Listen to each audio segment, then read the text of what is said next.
Chaque jour sur France 5, Marina Carrère d'Ancos présente un nouveau numéro du magazine de la santé. Elle s'entoure notamment du docteur Jimmy Mohamed qui décrypte le dossier actu du jour avec reportages et invités. Le médecin généraliste est également présent pour apporter tous ses bons conseils. Et justement, il en partage pas moins de 39 dans son nouveau livre Zéro contrainte pour maigrir, édition Flammarion, paru ce mercredi 1er février 2023. À l'occasion de la sortie de l'ouvrage, Jimmy Mohamed était de passage dans le buzz télévision du Figaro dans la journée de mardi afin d'expliquer comment adopter une bonne routine alimentaire.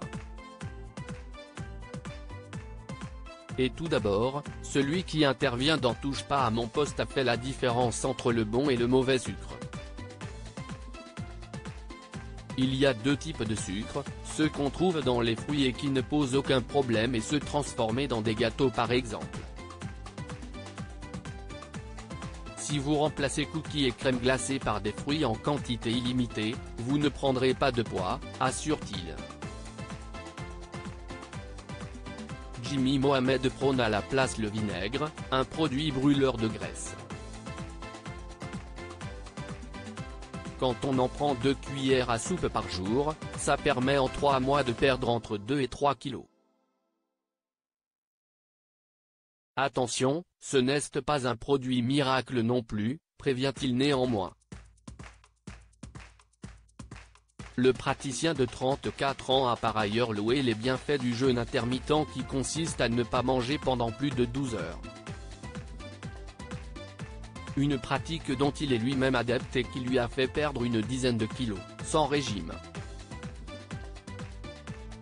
À titre personnel, je pratique le jeûne intermittent et je pense que c'est l'une des clés qui m'a permis de maintenir ce poids stable, a-t-il estimé, précisant prendre son premier repas de la journée à 16h30.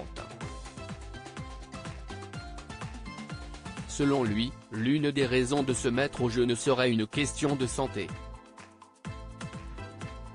On mange trop. Et à aucun moment, on ne laisse notre tube digestif au repos. On ne fait même pas la distinction entre la faim et l'envie de manger.